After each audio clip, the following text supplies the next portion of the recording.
Il était une fois 3 petits-enfants qui s'en allaient glaner au champ. Leurs parents étaient si pauvres qu'ils les envoyaient glaner les épis qui traînaient dans les champs après la moisson, car cette maigre récolte leur permettait de cuire un peu de pain pendant la mauvaise saison.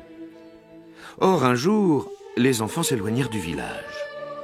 Ils avaient sagement glané pendant toute la journée et chacun d'eux portait sur son dos une botte bien ficelée de beaux épis dorés. Le soir, au moment de rentrer à la maison, les enfants s'aperçurent qu'ils s'étaient égarés. La nuit les avait surpris au bon milieu de la campagne. Alors quand ils se virent seuls dans les champs, ils commencèrent à pleurer. En vain, ils appelèrent leur maman. Mais comme ils avaient du courage, ils se mirent en route, espérant bien retrouver le chemin qui conduit à leur demeure. Et les 3 petits-enfants marchèrent à travers les champs, à travers les prés, à travers les labours. Ils marchèrent, bien longtemps.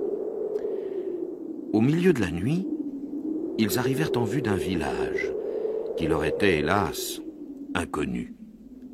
Une lumière brillait encore à la fenêtre de l'une des premières maisons. Tremblant de peur, de fatigue et de faim, les enfants frappèrent à la porte. C'était l'enseigne d'un boucher. « Boucher, voudrais-tu nous loger? Nous nous sommes égarés, nous avons bien faim. »« Mais entrez, entrez, petits enfants, il y a de la place, assurément. » Confiants et pleins d'espoir, les 3 marmots entrèrent. Le boucher leur prépara un frugal repas et il les fit coucher sur la paille de la grange. Rompus de fatigue, les 3 petits glaneurs s'endormirent profondément. Mais pendant la nuit, le boucher, un grand couteau à la main, alla découper les enfants en petits morceaux et les mit dans un saloir.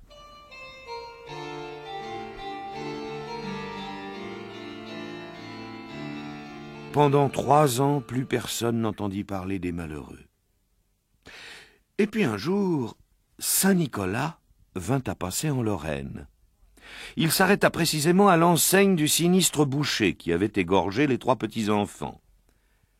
Saint Nicolas décida de s'y reposer. « Boucher, voudrais-tu me loger ?»« Mais entrez, entrez, Saint Nicolas, il y a de la place, assurément. » Flatté d'une telle visite, le boucher s'empressa auprès de son hôte illustre. « Excellence, que faut-il servir pour votre souper? J'ai du cuisseau de chevreuil. Excellent. J'ai aussi un bon rôti de veau juteux, succulent. »« Non, » répondit Saint Nicolas, « non, servez-moi plutôt du petit salé qui est dans le grand saloir. » « Bien, Excellence, » répondit le boucher qui descendit aussitôt à la cave. « Non, non, non, pas ce petit salé-là.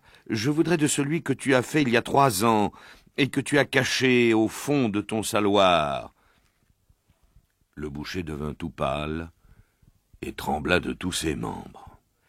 Alors Saint Nicolas se dirigea tout droit vers le cuveau où les 3 petits-enfants dormaient depuis 3 ans. Il souleva le couvercle et traça au-dessus d'eux un large signe.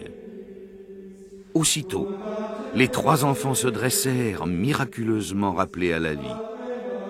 Le premier dit « J'ai bien dormi ». Le deuxième dit « Moi aussi ». Et le troisième « Je croyais être au paradis ». Et Saint Nicolas, les prenant par la main, les aida à sortir du cuveau.